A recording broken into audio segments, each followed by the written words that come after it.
Thank you. Thank you. Good afternoon to respected chairman, sir, administrator, sir, our alumni, Mr. Ravi Prakash, Mr. Vikas Roy, and Mr. Arun Singh, and my colleagues and my dear students. Today, Electrical Department of Dr. K.N. Modi Engineering College is going to start the webinar on generation of electrical power by thermal power plant. Faculty coordinator for this webinar is Mr. Ajay Singh, and the students coordinator are Mr. Nitin Yadav and Mr. Nitin Nishant Kumar. Now I request Mr. Ajay Singh to start the webinar. Over to Mr. Ajay Singh. Thank you. Good evening, good afternoon to all of you. As all of us know that in today's world, electricity is the indispensable part of our life. Even we cannot imagine our life without electricity. So, I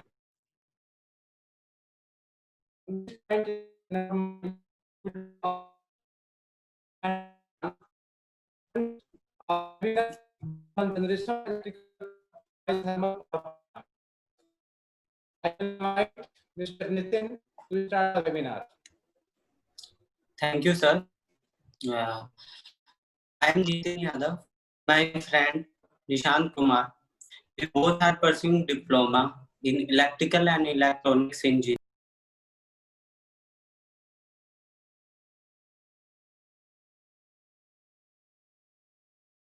आपके सामने कुछ slide share करने जा रहा हूँ जिसके help से हम समझेंगे आज का टॉपिक.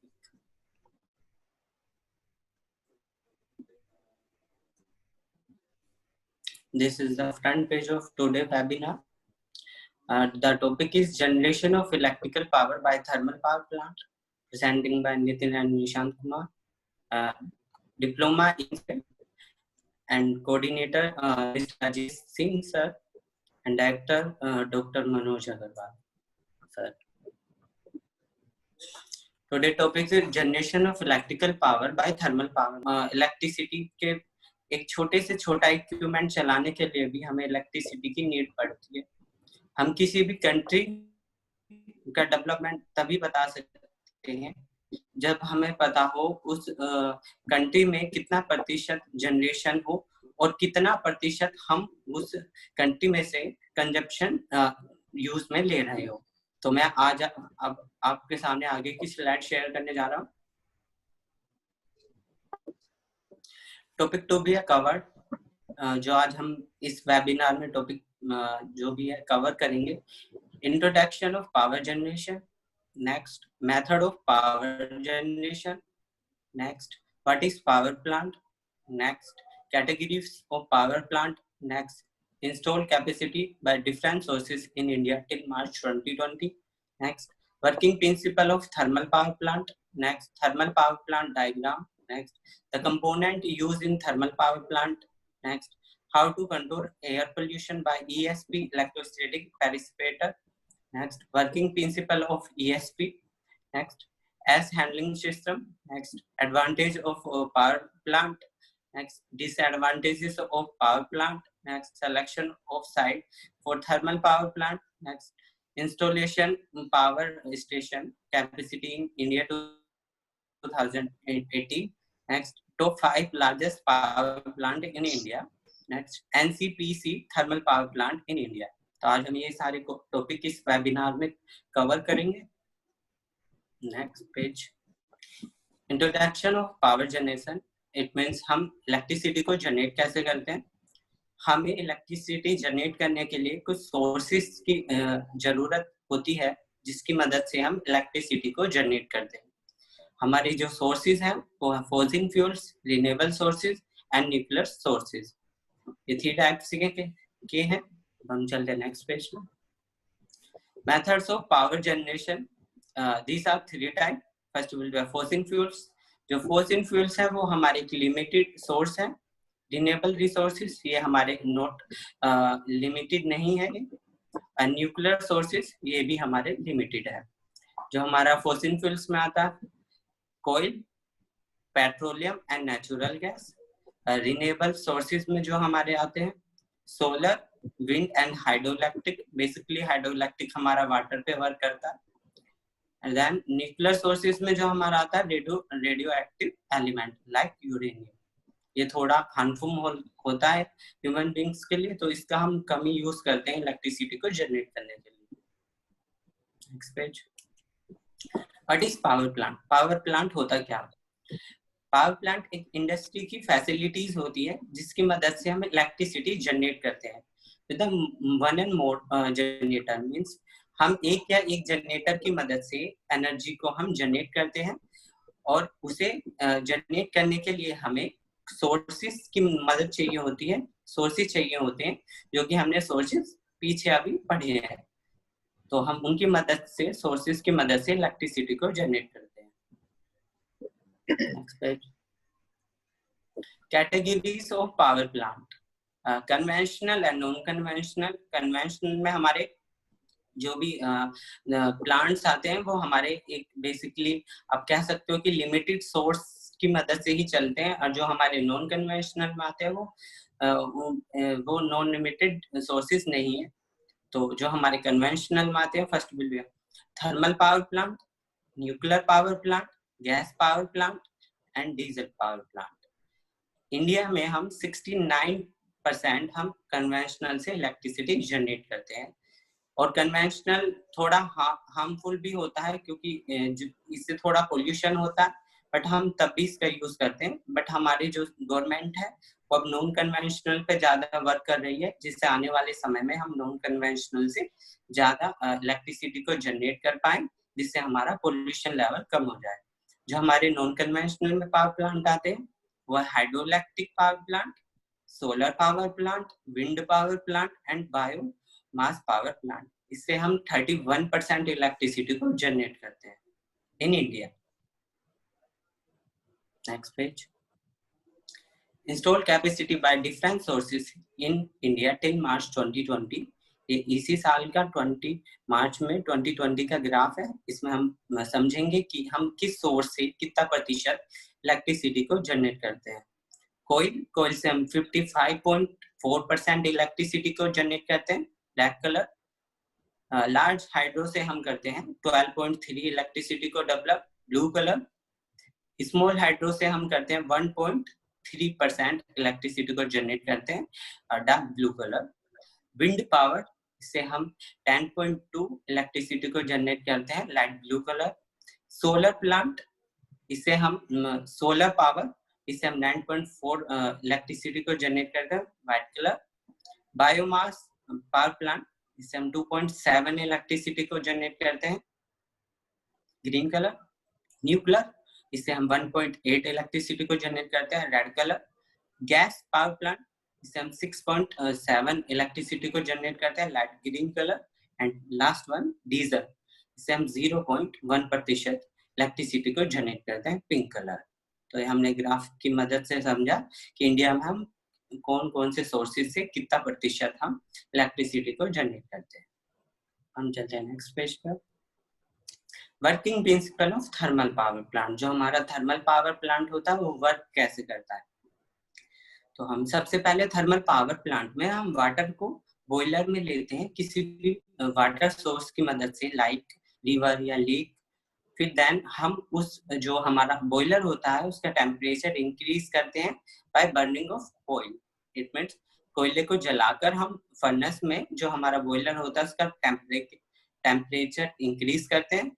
एंड देन जब बॉयलर में जो हमारा वाटर होता है उसका टेम्परेचर इंक्रीज हो जाता है, तो हमारा जो वाटर होता है वो स्टीम में कन्वर्ट हो जाता है। And steam generating volume send to turbine. फिर हम उस जो हमारी स्टीम जो हमारी जनरेट होती है उसे हम टरबाइन की तरह भेज देते हैं। जो टरबाइन में 2 टाइप्स की टरबाइन होती है, एडजस्टेबल ब्लेड्स वाली और नॉन एडजस्टेबल ब्लेड्स वाली। तो हम टरबाइन पे जब हम स्टीम भेजते हैं तो टरबाइन पे ब्लेड पे जब हमारी स्टीम फोर्स लगाती है तो हमारी turbine as a prime mover work करने लगती है। तो देन हमारा जो जनरेटर होता है वो हमारी टरबाइन से कनेक्टेड होता है। तो जब हमारी टरबाइन रोटेट करना स्टार्ट करते हैं हाई वेलोसिटी के साथ, तो हमारा जनरेटर भी रोटेटिंग स्पीड हाई वेलोसिटी से वर्क करता है। और जो हमारा जनरेटर होता है वही हमारा इलेक्ट्रिसिटी को जनरेट करता है। इंडिया में फिर हम उस इलेक्ट्रिसिटी को कंज्यूमर के पास भेज देते हैं हाई वोल्टेज ट्रांसमिशन लाइन के द्वारा, और इंडिया में हम 55.4% थर्मल पावर प्लांट से इलेक्ट्रिसिटी को जनरेट करते हैं। Next page. Thermal power plant ये बेसिकली डायग्राम है, इसे थोड़ा ध्यान से देखना क्योंकि आने वाली जितने भी सारे जो भी इसके कंपोनेंट है सारे इसी पे बेस्ड है। फर्स्ट विल बी कोयल स्टोरेज। कोयल स्टोरेज होता वो प्लेस है थर्मल पावर प्लांट में जहाँ पे हम कोयले को स्टोर करके रखते हैं as a large amount. Then कोयल हैंडलिंग प्लांट। कोयल हैंडलिंग प्लांट में हम कन्वेयर बेल्ट की मदद से कोयल स्टोरेज में से कोयला लेते हैं, उसे फिर क्रशर की मदद से तोड़ के छोटे छोटे पीसेस में फिर हम फर्नेस पे भेज देते हैं। बेसिकली जो हमारा बॉयलर है उसके नीचे जस्ट नीचे हमारी फर्नेस होती है, इट मीन्स भट्टी, जिसमें हम उस कोयले को कन्वेयर बेल्ट की मदद से भट्टी में भेज देते हैं। भट्टी के ऊपर हमारा होता है बॉयलर, बॉयलर में हमारा होता है पानी। जब हमारा कोयला बर्न होता है तो जो हमारा बॉयलर है उसकी वो हीट होता है और जो हमारा वाटर है उसका टेम्परेचर इंक्रीज होता है। देन जब हमारे जो फर्नेस होती है उसमें हम जब उसमें आग लगती है तो उसमें से कुछ गैसेस निकलती है जिसे हम बोलते हैं फ्लू गैसेस। वो काफी गर्म होती है और जो हमारा बॉयलर में से जब पानी का टेम्परेचर इंक्रीज हो जाता है तो वो स्टीम में बदल जाता है, भाप में बदल जाता है और उस स्टीम को हम सुपर हीटर की तरफ भेज देते हैं। सुपर हीटर क्या करता है, जो हमारी बॉयलर से जो स्टीम आती है उसमें मॉइस्चर होता है तो फ्लू गैसेस की मदद से वो उस मॉइस्चर को बिल्कुल सुखा देता है सुपर हीटर, और जो हमारी स्टीम बचती है वो बिल्कुल सुपर हीटेड स्टीम होती है। और वो हमारी स्टीम सुपर हीटर से होते हुए वाल्व की तरफ जाती है। वो हमारी एक चाबी की तरह वर्क करता है जिसे हम ऑन करते हैं तो हमारी स्टीम टरबाइन के पास जाती है। टरबाइन के ब्लेड्स पे जब हमारी स्टीम पड़ती है सुपर हीट स्टीम, तो जो हमारी टरबाइन है वो रोटेट करना स्टार्ट कर देती है हाई वेलोसिटी के साथ। देन जो हमारा टरबाइन के साथ अल्टरनेटर जुड़ा हुआ होता है वो भी स्टार्ट कर देता है रोटेटिंग करना, और देन हमारा जो अल्टरनेटर है वो हमारा इलेक्ट्रिसिटी को जनरेट करता है और वो हम स्टेपर ट्रांसफार्मर की मदद से उसे वोल्टेज इंक्रीज करके ट्रांसमिशन लाइन में भेज देते हैं। जो हमारी स्टीम बच जाती है टरबाइन से उसे हम बोलते हैं एग्जॉस्ट स्टीम, जो कि हमारी स्टीम हम कंडेंसर में भेज देते हैं। कंडेंसर क्या करता है उस स्टीम को, उस स्टीम जब हमारी टरबाइन से स्टीम जाती है कंडेंसर की तरफ वो एक गैस रूप में होती है, भाप में होती है। देन जब वो कंडेंसर में से होते हुए जाती है कूलिंग टावर की तरफ तो वो लिक्विड के रूप में आ जाती है, इट मीन्स उस स्टीम का पानी बन जाता है। फिर हम फीड पंप की मदद से कूलिंग टावर बेसिकली ठंडा करता है पानी को और उस ठंडे पानी को हम फीड की मदद से कंडेंसर में अगेन हम भेज देते हैं।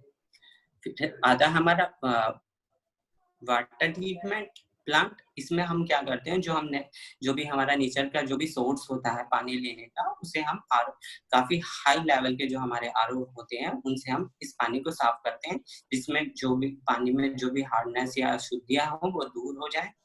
देन फिर हम फीड वाटर पंप की मदद से कंडेंसर में से भी पानी लेके और वाटर ट्रीटमेंट प्लांट में से भी पानी लेके हम फीड वाटर हीटर की तरफ पानी को भेज देते हैं। फीड वाटर हीटर क्या करता है, उस पानी को थोड़ा गर्म कर देता है जिससे उसका टेम्परेचर इंक्रीज हो जाता है।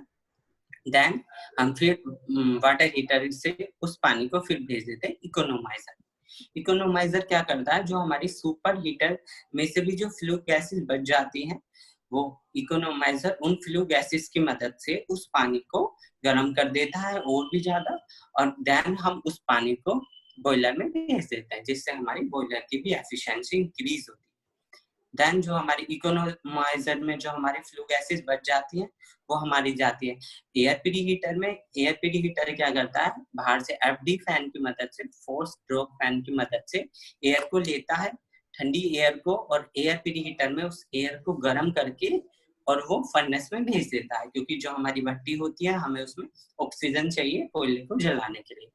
देन जो हमारी जो भी फ्लू गैसेस बच जाती हैं प्रीहीटर में से वो हम आईडी फैन की मदद से इंड्यूस डोर फैन की मदद से चिमनी से रिलीज कर देते हैं। एक प्रोसीजर होता है ESP, उसके जरिए हम एटमॉस्फेयर में जो हमारी बची हुई जो भी भापे होते हैं उन्हें हम रिलीज कर देते हैं एटमॉस्फेयर में। देन हमारा आता है एश हैंडलिंग प्लांट। एश हैंडलिंग प्लांट होता है जो हमारा कोयला बर्न होता है उसमें से राख बन जाती है। देन हम एश हैंडलिंग प्लांट में कन्वेयर बेल्ट की मदद से उस राख को लाते हैं। देन हम एश स्टोरेज में कन्वेयर बेल्ट की मदद से उस राख को स्टोर कर देते हैं। ये था इसका डायग्राम जिसे हमने समझा। अब हम इसके कंपोनेंट के बारे में डिटेल्स में पढ़ेंगे आगे।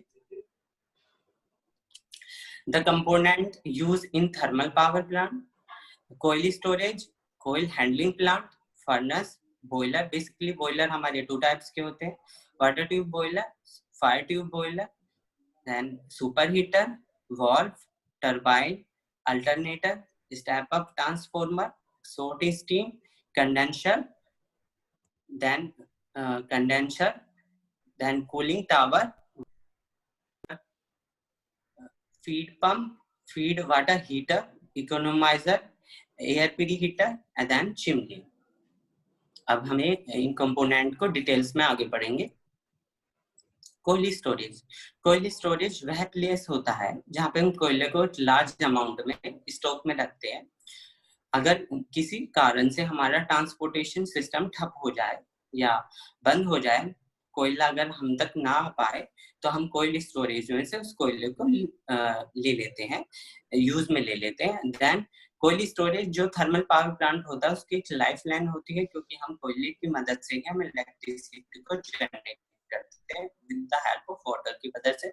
और जो हमारा रेनी सीजन में जो कोयले में हमारा मॉइस्चर आ जाता है, तो जो हमारा कोयल स्टोरेज है वो हमें मॉइस्चर से भी बचाता है इन रेनी सीजन। नेक्स्ट, कोयल हैंडलिंग प्लांट। इसमें हम क्या करते हैं, जो हमारा कोयल स्टोरेज में जो हमारा कोयला होता है उसे हम कन्वेयर बेल्ट की मदद से कोयल हैंडलिंग प्लांट में लाते हैं। देन हम उसे क्रशर की मदद से छोटे छोटे पीसेस में तोड़ लेते हैं, जिससे जो हमारी कोयले की एफिशिएंसी भी बढ़ती है। देन जो हमारे डस्ट पार्टिकल होते हैं, जो हम कोयले को हम छोटे छोटे पीसेस में तोड़ते हैं, जो भी उसमें डस्ट पार्टिकल होते हैं उन्हें हम रिमूव करके वो कन्वेयर बेल्ट की मदद से हम उस कोयले को फर्नेस, इट मींस भट्टी पर भेज देते हैं। नेक्स्ट, फर्नेस, इट मींस भट्टी। जो हमारी भट्टी होती है इसमें हम छोटे छोटे पीसेस को कन्वेयर बेल्ट की मदद से जो कोयल हैंडल प्लांट से आते हैं वो हम भट्टी में उन कोयले को डालते हैं और हॉट एयर की मदद से हम उस कोयले को जलाते हैं। Next, boiler. बेसिकली बॉयलर हमारे 2 टाइप्स के होते हैं, water tube boiler and second fire tube boiler. तो जो हमारा पहला बॉयलर है वाटर ट्यूब बॉयलर, इसमें क्या होता है, जो हमारी फर्नेस से जो हमारी गर्म आग होती है, जो हमारी गैसेस होती है, वो एक जो हमारे पाइप्स होते हैं जिनमें हम पानी को फ्लो कराते हैं, तो उनके सराउंडिंग में होती है। इट मीन्स जो हमारे भट्टी के अंदर हमारे जो ट्यूब्स होती हैं पानी की, और हॉट गैसेस की मदद होता है, जब हम उसमें से हम पानी को फ्लो करते हैं तो हमारे जो वाटर है बेसिकली उसका जो टेम्परेचर है वो इंक्रीज होता है, और इंक्रीज होने की वजह से हमारा जो पानी है वो स्टीम में कन्वर्ट हो जाता है। और हम इसमें नीचे की तरफ से पानी डालते हैं, जो वो स्टीम बन जाती है, तो स्टीम हम ऊपर की तरफ से यूज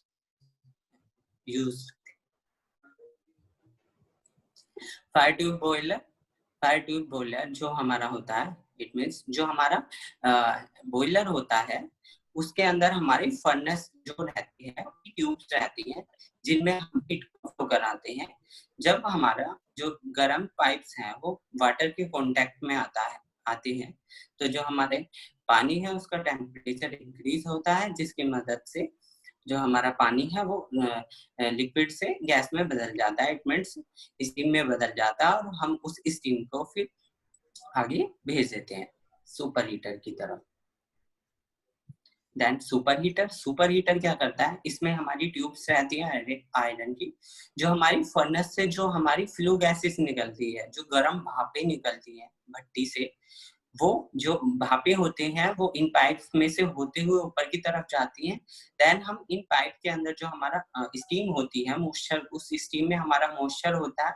तो जब हम वो मॉइस्चर वाली स्टीम इनके अंदर से फ्लो कराते हैं आगे की तरफ, तो ये जब जो हमारी फ्लू गैसेस हैं उनकी मदद से पाइप काफी गर्म हो जाते हैं, जिसकी मदद से जो हमारी स्टीम होती है उसमें मॉइस्चर जो होता है वो बिल्कुल सूख जाता है। तो जो हमारी स्टीम बचती है वो सुपर हीटेड स्टीम हो जाती है। इट मीन्स हम उस स्टीम को देख नहीं पाते, वो अनविजिबल हो जाती है, बस बहुत गर्म होती है। और उसका टेम्परेचर जो होता है 540 डिग्री सेल्सियस होता है, जो हमारी सुपर हीटर से स्टीम निकलती है आगे जाने के लिए। देन हम उसे वॉल पे भेजते हैं।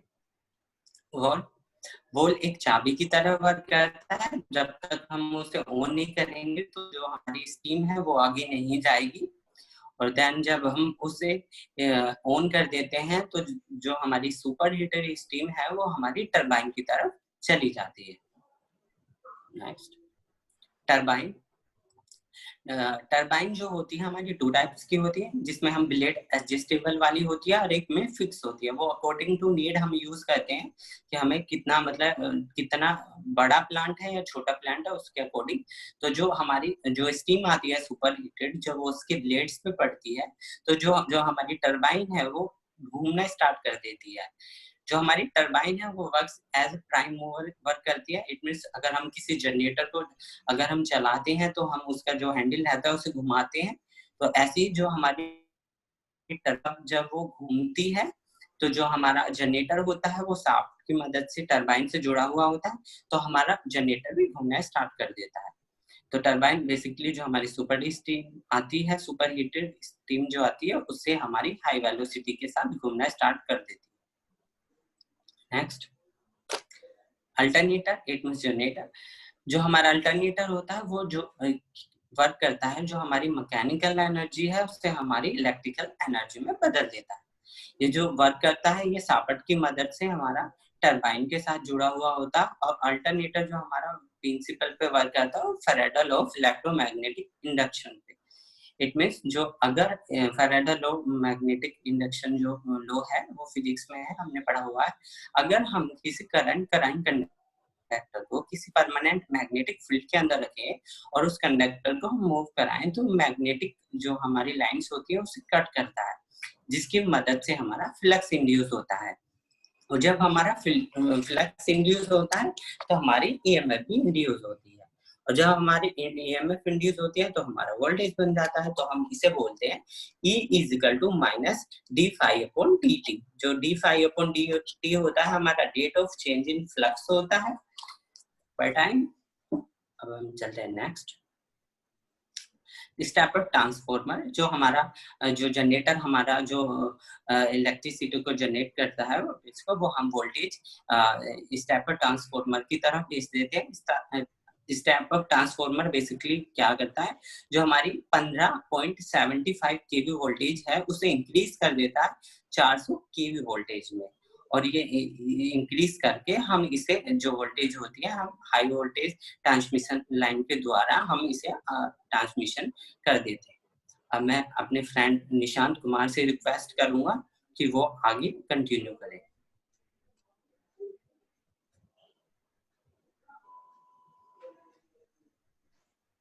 Thank you, Nitin. Thank you Nishant. Good evening to all. I hope all are good and safe. My name is Nishant Kumar. I am pursuing diploma in electrical and electronics engineering from Dr. Kedarnath Modi Engineering College.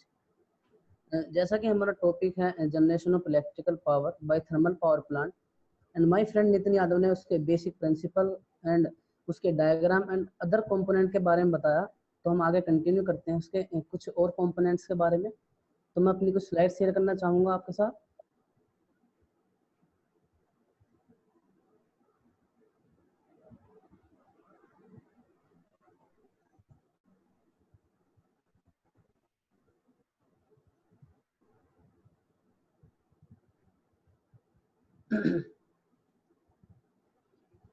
तो step transformer से आगे हमारा exhaust steam. Exhaust steam क्या होती है, पहले हम समझते हैं कि हमारा कोई इक्विपमेंट है और उसको हम 100% इनपुट दे रहे हैं तो हमें 100% आउटपुट नहीं मिल पाता। मान लो 90% हमें आउटपुट मिल रहा है, उसमें जो 10% वेस्ट हो रहा है उसको जो हम यूज करते हैं उसी के बेस पर इसको समझेंगे।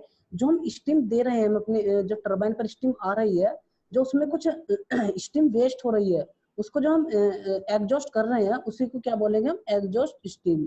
जैसा कि आप यहाँ पर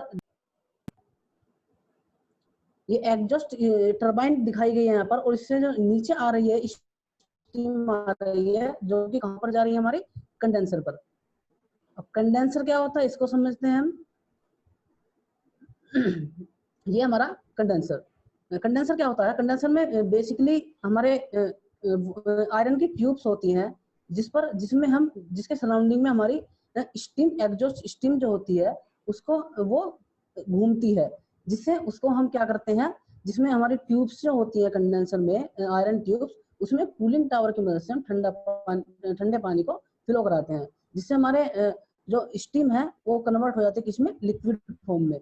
और जो हमारी जो उसमें स्टीम जो रिलीज हुई है, जो ठंडी हुई है हमारी स्टीम, जो कन्वर्ट हुई है लिक्विड फॉर्म में, तो उससे भी तो हमारी कुछ स्टीम रिलीज होगी जिसको हम कूलिंग टावर के थ्रू एटमॉस्फेयर में रिलीज कर देते हैं। तो हमारा कंडेंसर का बेसिकली वर्क होता है कि उसके सराउंडिंग में स्टीम को लिक्विड फॉर्म में कन्वर्ट कर देना। जैसे कि आप कंडेंसर को देख सकते हैं, इमेज में दिखाया गया है यहाँ पर, ये कंडेंसर है हमारा। अब नेक्स्ट चलते हैं कि कूलिंग टावर क्या होता है। ये हमारा इस इमेज में कूलिंग टावर को दिखाया गया है। कूलिंग टावर क्या होता है, जिस उसमें जो हमारा कूलिंग टावर की मदद से ठंडे पानी को हम कहाँ भेजते हैं, कंडेंसर पर। और कंडेंसर को जो हमारे पाइप में जो ठंडा पानी घूमता है और उसके सराउंडिंग में, पाइप्स के सराउंडिंग में जो हमारी स्टीम है वो हमारी कन्वर्ट हो जाती है, ठंडे पानी जो कन्वर्ट कर देता है उसे लिक्विड फॉर्म में। तो कूलिंग टावर का ये मेन काम होता है, ठंडे पानी को कंडेंसर की ट्यूब पर भेजना। देख सकते हैं यहाँ पे कूलिंग टावर है यहाँ पर। नेक्स्ट है हमारा वाटर ट्रीटमेंट, कि वाटर का ट्रीटमेंट करना, इसको ऐसे समझेंगे, वाटर का ट्रीटमेंट करना। जो हमारा थर्मल पावर प्लांट होता है उसमें जो हमारी जो हमें पानी चाहिए होता है वो काफी शुद्ध चाहिए होता है, कि जो हमारे घरों में आरओ लगे रहते हैं उससे भी कहीं ज्यादा शुद्ध। जो उसका पीएच वैल्यू जो होती है, जो थर्मल पावर प्लांट में हम यूज करते हैं पानी को, उसकी जो पीएच वैल्यू होती है वो बिटवीन 8.5 to 9.5 होती है। जो हम लेक है, रिवर है, सोर्स ऑफ वाटर है जहाँ से हम पानी ले रहे हैं, तो उसमें कुछ अशुद्धियां मिली होती हैं, कुछ पानी की हार्डनेस होती है। तो उसी को शुद्ध करने के लिए उस पानी को हम कहाँ भेज देते हैं, वाटर ट्रीटमेंट पर, जहाँ उसका हम पानी को शुद्ध कर लेते हैं, सॉफ्टनेस हो जाता है पानी, और जिसको हम आगे भेज देते हैं। नेक्स्ट पढ़ते हैं, वाटर ट्रीटमेंट दिखाया गया है इमेज पर। नेक्स्ट है हमारा फीड वाटर पंप।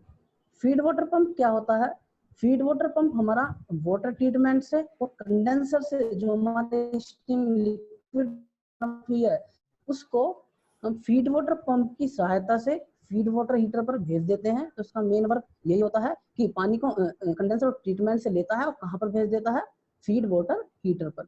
इमेज में दिखाया है फीड वाटर पंप है। अब देखते हैं आगे फीड वाटर हीटर क्या होता है। नेक्स्ट हमारा feed water heater. Feed water heater क्या होता है, जिसके नाम से हमें पता चल रहा है कि पानी जो फीड वाटर पंप से जो पानी लिया गया है उसको क्या करता है, गर्म कर देता है। तो उसका बेसिकली वर्क क्या होता है कि जो हम फीड वाटर पंप की सहायता से हम पानी को फीड वाटर हीटर पर ले रहे हैं उसको हीट कर देता है, उस पानी को, उसको उसके टेम्परेचर को बढ़ा देता है। उसको कहाँ ट्रांसफर कर देते हैं, इकोनोमाइजर पर। ये हमारा फीड वाटर हीटर दिखाया गया है, देख सकते हैं आप इमेज में। अब चलते हैं हम आगे कि इकोनोमाइजर क्या होता है। ये हमारा इकोनोमाइजर। इकोनोमाइजर में आप देख सकते हैं कि इसके इमेज में कुछ ट्यूब्स दिखाई गई हैं। इसमें भी हमारी आयरन की ट्यूब्स होती है जिसमें से हम गर्म पानी को फ्लो कराते हैं, जो कि फीड वाटर हीटर से आ रहा है उसको इनलेट कराते हैं।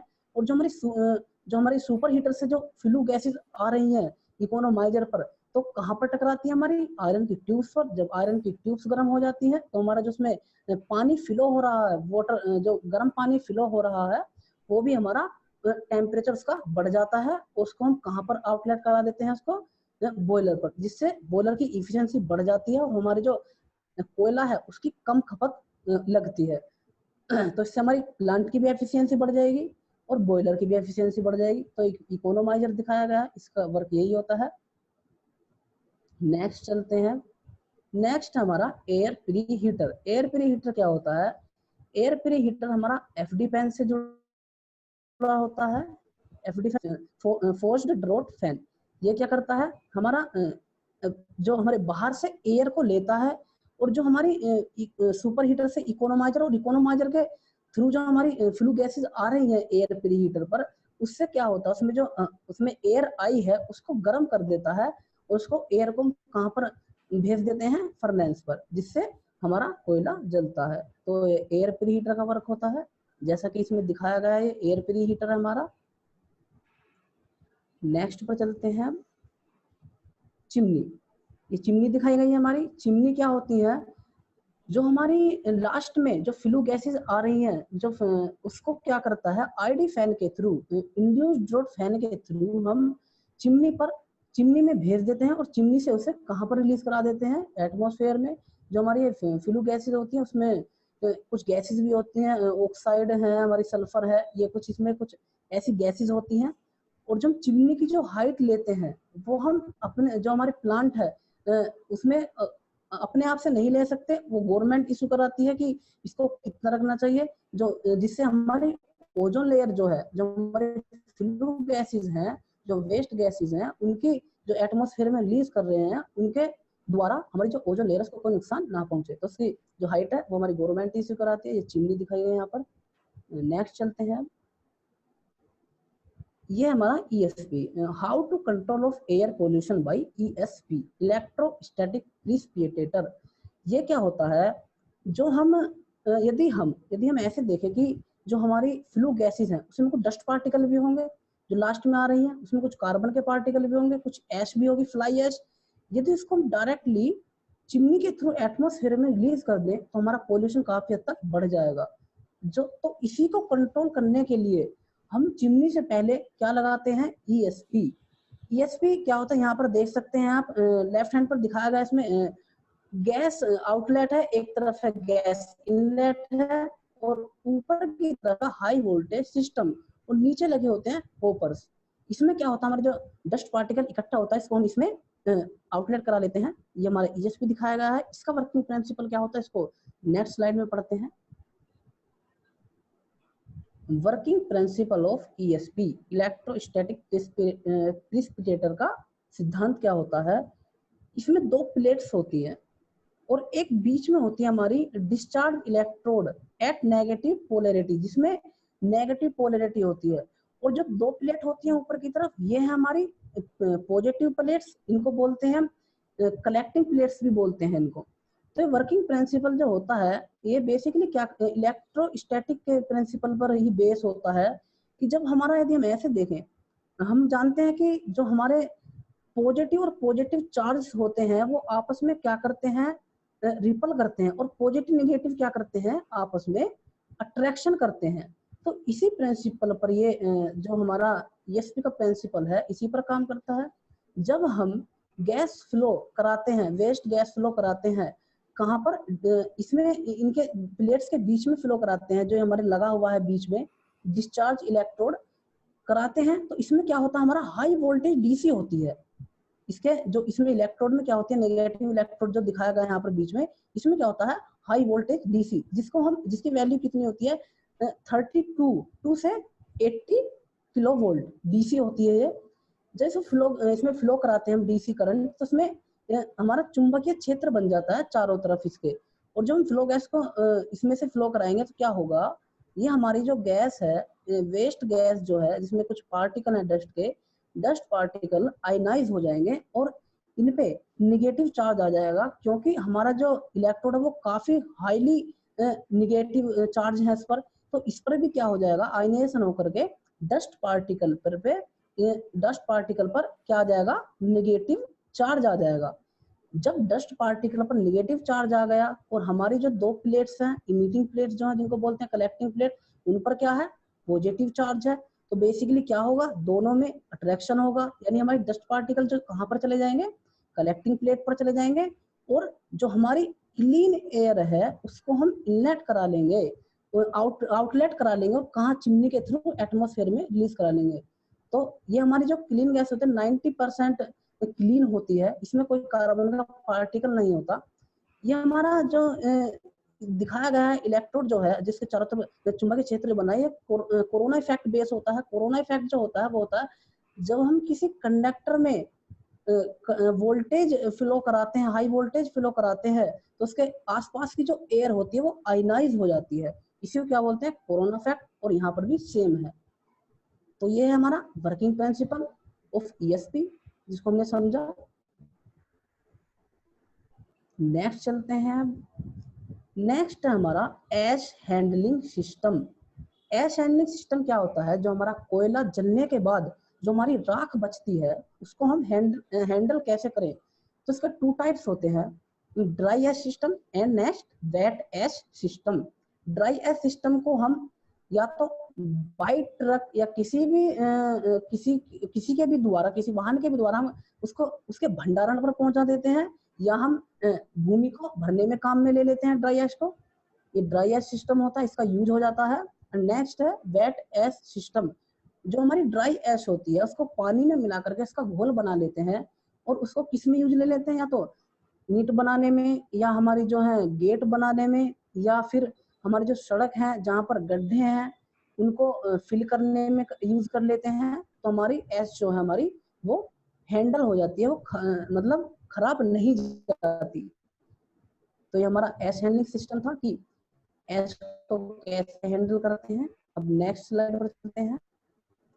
नेक्स्ट है हमारी advantage of thermal power plant. Number 1 है इसमें the fuel used is quite cheap. जो पावर प्लांट, जो थर्मल पावर प्लांट में होने वाला फ्यूल, जो यूज्ड फ्यूल है वो काफी सस्ता होता है, जो कोयला है। नेक्स्ट है installation cost is lower as compare to other plant. जो अदर प्लांट की तुलना में देखें इसकी इंस्टॉलेशन कॉस्ट काफी कम होती है।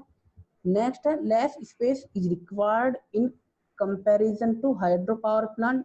जो हाइड्रो पावर प्लांट की तुलना में ये इसके लिए काफी लेस स्पेस की आवश्यकता होती है, कम स्पेस की आवश्यकता होती है। नेक्स्ट है such power plant can be installed at any place whereas hydro power plant can only be installed near source of water. ये क्या है कि हम जो हमारा थर्मल पावर प्लांट है उसको हम कहीं भी लगा सकते हैं, कहीं भी सफिशिएंट एरिया देख करके लगा सकते हैं, लेकिन जो हमारा हाइड्रो पावर प्लांट है उसको हम कहीं पर भी नहीं लगा सकते, क्योंकि इसमें एज ए फ्यूल जो यूज हो रहा है वो है वाटर। तो उसको बांध पर ही लगाएंगे, डैम पर ही इसको हमें इंस्टॉल करना पड़ेगा, उसके पास में इंस्टॉल करना पड़ेगा। तो इसका ये एडवांटेज था, ये कुछ एडवांटेज हैं थर्मल पावर प्लांट के। अब नेक्स्ट पर चलते हैं। नेक्स्ट स्लाइड क्या है हमारी, disadvantage of thermal power plant. कि इसके डिसएडवांटेज क्या है। नंबर 1 इसमें high maintenance and operation cost. उसका रखरखाव और ऑपरेशन कॉस्ट जो है वो काफी अधिक होती है। नेक्स्ट है pollution of atmosphere due to flue gases. जो हमारी फ्लू गैसेज हो रही हैं उसको उसमें एटमॉस्फेयर में पोल्यूशन होता है। नेक्स्ट है consumption of huge amount of water. जो इसमें पानी की भी अधिक मात्रा की आवश्यकता होती है। नेक्स्ट है handling of coal and disposal of ash. जिसमें एश जो हमारे कोयले का है और एश का जो रखरखाव है, हैंडलिंग है, उसकी जो व्यवस्था काफी कठिन होती है। नेक्स्ट स्लाइड पर चलते हैं डिसएडवांटेज से कुछ। नेक्स्ट हमारा selection of site for thermal power plant. Thermal power plant के इंस्टॉल करने के लिए क्या क्या उसमें सफिशिएंट होना चाहिए, किस किस चीज की अवेलेबिलिटी होनी चाहिए। तो नंबर 1 है इसमें sufficient area. Thermal power plant को इंस्टॉल करने के लिए सफिशिएंट एरिया होना चाहिए वहां पर। नेक्स्ट है अवेलेबिलिटी ऑफ फ्यूल।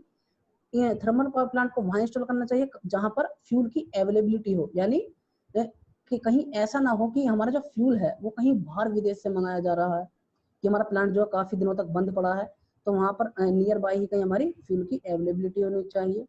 नंबर 3 है अवेलेबिलिटी ऑफ वाटर। पानी की उसमें उपलब्धता होनी चाहिए, उसके आसपास वाटर होना चाहिए। नेक्स्ट है फैसिलिटीज ऑफ ट्रांसपोर्ट। यातायात की फैसिलिटी होनी चाहिए कि किस चीज से हमारा फ्यूल आ रहा है, बाई रेलवे से कांटेक्ट होना चाहिए, बाई ट्रेन ही आता है वैसे तो हमारा कोयला, तो रेलवे से कांटेक्ट होना चाहिए। नेक्स्ट है अवेलेबिलिटी ऑफ लेबर। जो हमारी लेबर है उसकी अवेलेबिलिटी होनी चाहिए। नेक्स्ट है अवेलेबिलिटी ऑफ एश स्टोरेज। जो हमारा कोयले का स्टोरेज करने के लिए उसकी उपलब्धता होनी चाहिए, उसकी व्यवस्था होनी चाहिए कि उसको हम आसानी से कर सके, स्टोर कर सके। नेक्स्ट है large area is needed which is very far away from rural और अर्बन एरिया। कि हमारे शहरी और गांव के इलाकों से हमारा प्लांट काफी दूर होना चाहिए। क्यों दूर होना चाहिए? क्योंकि पोल्यूशन इतना करता है, इसलिए इसको दूर इंस्टॉल करना चाहिए।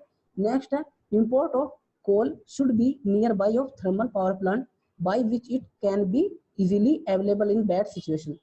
कि हमारे मान लो कभी ऐसा भी होता है कि आंधी है, तूफान है, बारिश हो गई, तो हमारा प्लांट बंद नहीं रहना चाहिए, कि उसके नियर बाई में ही कहीं हमारा फ्यूल का स्टोर होना चाहिए, काफी अधिक मात्रा में स्टोर होना चाहिए, जिससे कि हम आसानी से उसे अवेलेबल करा सकें और हमारा प्लांट कंटिन्यू वर्क करता रहे।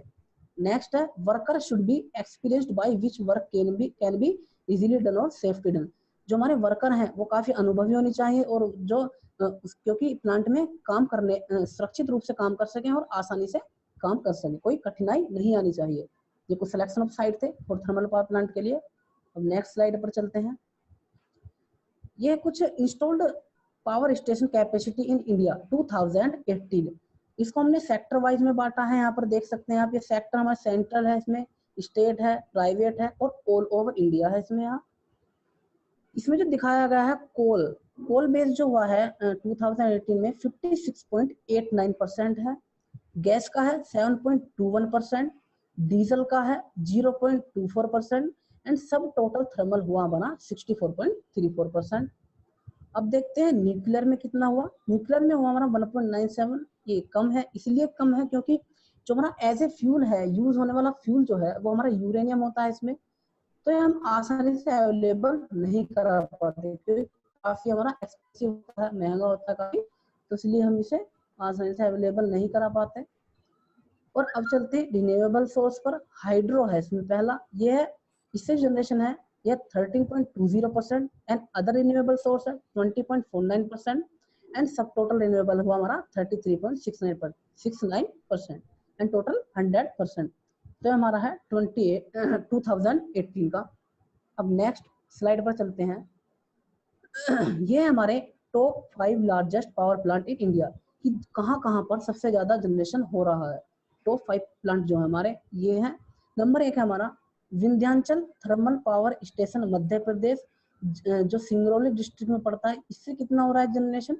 4760 मेगावाट। एंड नेक्स्ट है Mundra thermal power plant Gujarat में है, जिससे हमारा हो रहा है 4620 मेगावाट। एंड नेक्स्ट हमारा Mundra ultra mega thermal power plant Gujarat में है ये भी, जिससे कितना हो रहा है जनरेशन? 4000 मेगावाट। एंड फोर्थ है शासन ultra mega power plant Madhya Pradesh में है ये, इससे हमारा जो हो रहा है वो 3960 मेगावाट जनरेशन हो रहा है पावर का। एंड लास्ट है Tiroda thermal power plant Maharashtra में, इससे कितना कर रहे हैं हम? 3300 मेगावाट। ये कोल बेस्ड है हमारे इंडिया में टॉप 5 बड़े power plant. And next slide पर चलते हैं। ये है हमारे NTPC thermal power plant in India. जो एनटीपीसी है वो हमारा नेशनल थर्मल पावर कॉर्पोरेशन, जो हमारे इंडिया में है वो है 24 कोल बेस्ड पावर स्टेशन। और जो टॉप 5 हमने यहाँ पर सेलेक्ट किए हैं वो जो इंडिया के जो हमारा स्टेट उत्तर प्रदेश उसमें है। नंबर 1 है एनटीपीसी रिहन, जो इलेक्ट्रिक जनरेशन की कैपेसिटी है यहाँ पर वो है 3000 मेगावाट। एंड नेक्स्ट है एनटीपीसी सीपत, जो इसकी कैपेसिटी है इलेक्ट्रिकल जनरेशन की वो है 2980 मेगावाट। एंड थर्ड है NTPC Singrauli, capacity of electrical generation is 2000 megawatt. And fourth है NTPC Dadri, capacity of electrical generation is 1820 megawatt. And last है हमारा NTPC Feroze Gandhi Uttar Pradesh, capacity of electrical generation जो है इसका वो है 1550 मेगावाट। तो हमारे एनटीपीसी के कुछ टॉप 5 थे उत्तर प्रदेश में। Next, and thank you to all, stay home, stay safe and special thanks to doctor care Modi foundation Modinagar family. And जो हमारा वेबिनार का टॉपिक था वो यहाँ पर ही खत्म होता है।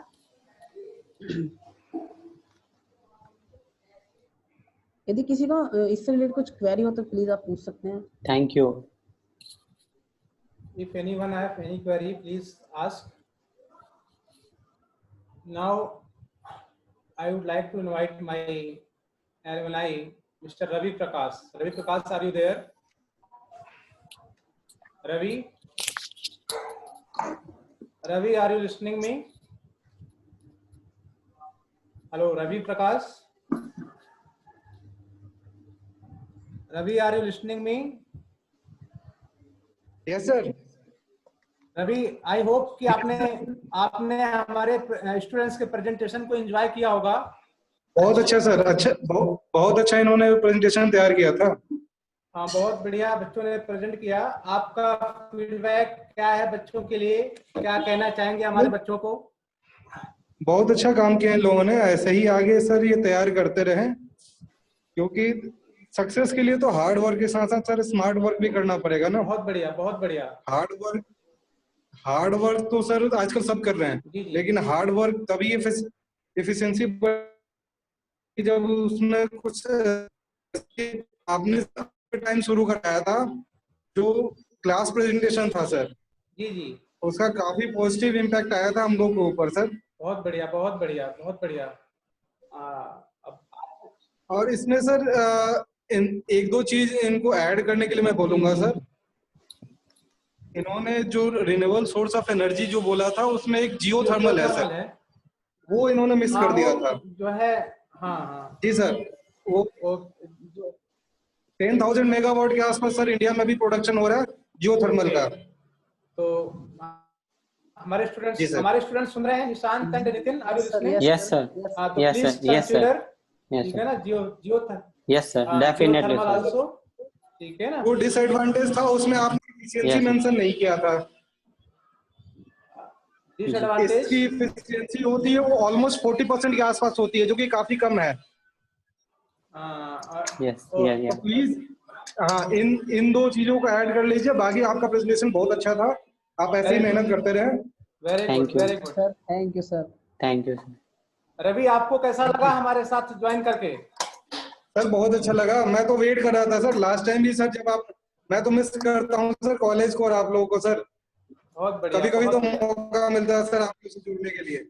बहुत बढ़िया Ravi, I am very thankful, we are very thankful to you. Even doctor के मोदी फाउंडेशन, हम सर हमेशा आई एम आपसे- वेरी थैंकफुल सर कि आपने ये अपॉर्चुनिटी दिया मुझे जुड़ने के लिए आपसे। चलो चलो, बहुत बहुत धन्यवाद तुम्हारा, ठीक है ना। Now thank you Ravi. Now I would like to invite mister Rai, Vikas Rai. Are you there Vikas? Vikas Rai, Vikas, are you listening? Yes sir. Vikas, what is your feedback? Sir feedback तो बहुत अच्छा है इनका, इन्होंने अच्छी तरह से प्रिपेयर किया थी स्लाइड्स। ओके, मैं कुछ अपना एक्सपीरियंस शेयर करना चाहूँगा। बिल्कुल बिल्कुल, श्योर, वेलकम। सर हम thermal power plant use efficiency और एनर्जी सेविंग करने के लिए भी हम बहुत सारे काम करते हैं। जैसे सर हम जो हमारा सीपी होता है, CP pump, condense extract pumping, जो हमारा कूलिंग टावर से जो वाटर को बॉयलर में फीड करता है, जी जी, वहाँ भी हम सर बहुत एनर्जी सेविंग करते हैं। जैसे हम सर अपनी इलेक्ट्रिकल में इलेक्ट्रो मशीन में पढ़ते हैं V/F रेशियो से मोटर की स्पीड कंट्रोल करना जी। तो सर उसी मेथड पे एक डिवाइस होती है, दैट इज VFD ड्राइव्स। तो सर हम VFD ड्राइव्स यूज करके भी बहुत एनर्जी सेव करते हैं। जैसे हम लोग ही अपनी कंपनी में ही हम VFD ड्राइव इंस्टॉल करते हैं, हम ABB के चैनल पार्टनर है इसमें। जी जी। तो हम सब मेनली जितने भी बड़े बड़े पावर प्लांट हैं, जैसे हरियाणा पावर जनरेशन, यहाँ तक कि हमने NTPC गायत्री में भी VFD ड्राइव्स लगाई हुई है, हमने प्रोजेक्ट किया हुआ है वहाँ पे sir. Very good, very good. तो सर मेनली VFD ड्राइव का वर्क यही है कि VFD ड्राइव हम सर मोटर के स्टार्ट और स्टॉप तो कंट्रोल करते ही हैं, साथ साथ हम उसकी स्पीड वेरिएशन को भी कंट्रोल करते वेरी हैं। Nice, very nice. जैसे सर जैसे बॉयलर में एक लिमिट तक ही हम वाटर फीड करते हैं, जब वो वाटर के बाद उसमें फिलिंग की जरूरत होती है जी, तो उसके थ्रू हम मोटर की स्पीड को वेरी करते हैं और स्पीड कंट्रोल करते हैं, ताकि उतनी अमाउंट ऑफ इलेक्ट्रिसिटी यूज हो जितना रिक्वायर्ड है। जैसे मोटर अभी हमें स्पीड, मान लीजिए हमें मोटर को बॉयलर को फिल करना है, तो उसके लिए हमें मोटर को बहुत ही इंस्टेंट रन करना पड़ेगा ताकि जल्दी से हमारा बॉयलर फिल हो जाए। तो उसके लिए हमें स्पीड मोटर की बढ़ानी पड़ेगी। तो ये सारी चीजें हम VFD के थ्रू कंट्रोल करते हैं, जिससे हमारी काफी एनर्जी सेविंग भी आती है। बहुत बढ़िया, बहुत बढ़िया। और सर एक हम सॉफ्ट स्टार्टर भी होता है, मीडियम वोल्टेज सॉफ्ट स्टार्टर, जी, जो वो एज ए स्टार्टर यूज करते हैं हम। वो मेनली वहां होता है जहाँ पे कांस्टेंट स्पीड चाहिए मोटर की, गुड। जहाँ पे स्पीड वेरिंग की जरूरत नहीं पड़ती, वहां पे हम सॉफ्ट स्टार्टर यूज करते हैं। जैसे कि हमारा कन्वेयर सिस्टम है, जैसे हमारे इसी थर्मल पावर प्लांट में वाटर ट्रीटमेंट प्लांट होता है, वहाँ पे हमें वाटर ट्रीटमेंट प्लांट में जो वाटर का फ्लो होता है वो कांस्टेंट रखना होता है, उसके लिए हमें मोटर की स्पीड कांस्टेंट रखनी है, तो वहाँ पे हम सॉफ्ट स्टार्टर यूज करते हैं। मेनली सॉफ्ट स्टार्टर का यूज है कि वो मोटर को स्मूथली स्टार्ट स्टॉप करता है।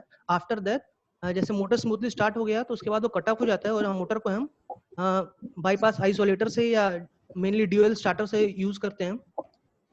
तो बस डिफरेंस यही होता है वीएफडी और सॉफ्ट स्टार्टर में कि वहाँ वीएफडी में हम स्पीड वेरी को कंट्रोल करते हैं और सॉफ्ट स्टार्टर में मेनली हम मोटर को केवल स्टार्ट स्टॉप करते हैं, बस यही डिफरेंस है।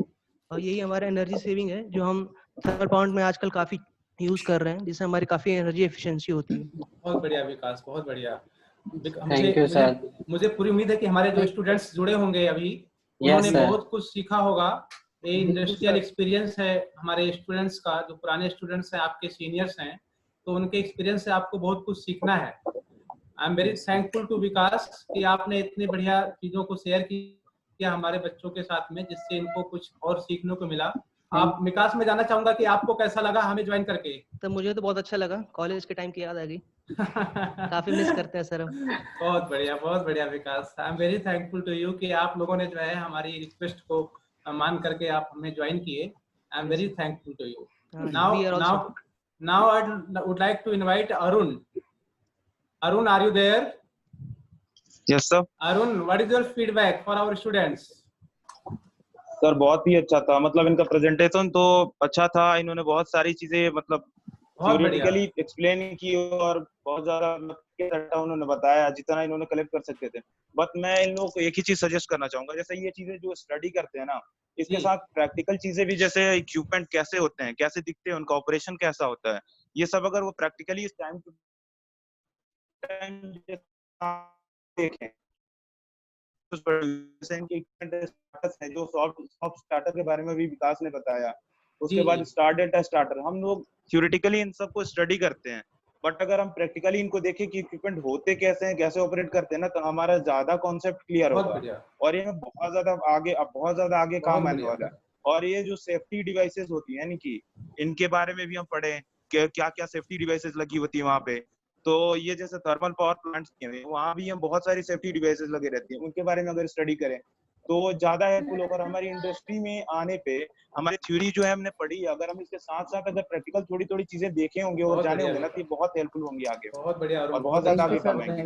Thank you sir giving information. Arun, आप लोगों के एक्सपीरियंस से जो है बच्चे बहुत कुछ सीखते हैं। इसी वजह से हमारी हमेशा इच्छा होती है हम लोगों की कि आप लोगों को जोड़ करके हम बच्चों के साथ जो है बहुत कुछ बच्चों को सिखाने में आप लोगों की मदद करें। तो अरुण, आपको कैसा लगा हमें ज्वाइन करके? अच्छा लगा सर, बहुत ज्यादा। मतलब मैं तो पहली बार जुड़ा हूँ, लेकिन बहुत ज्यादा अच्छा लगा। Very nice, very nice. आई होप कि आप आगे भी हमसे ऐसे ही जुड़ते रहेंगे और हमारा ऐसे ही जो है कनेक्शन हमेशा बना रहेगा। बिल्कुल सर। ठीक है ना। नाउ जो है I would like to invite our director Sahwal for vote of thanks. Thank you mister Ajay Singh ji. सबसे पहले मैं अपने रेस्पेक्टेड चेयरमैन सर और एडमिनिस्ट्रेटर साहब का थैंक्स कहूँगा, जिन्होंने ये प्लेटफॉर्म हमें प्रोवाइड किया और इसकी permission the.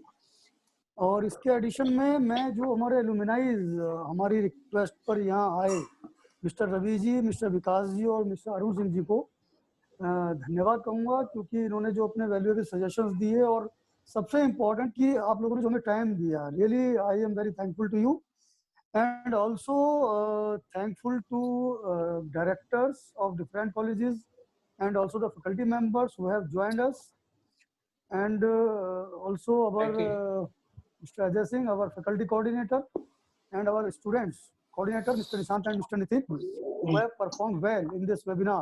Really I am very thankful. Thank you sir.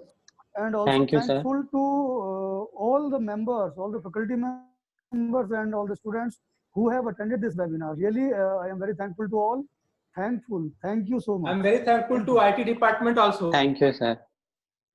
Thank you, sir. Yes. I am very thankful also to Mr. Manish to support all these type of things. Thank you, Mr. Manish ji. Thank you, sir. Thank you, sir. Thanks to all alumni. Thank you, sir.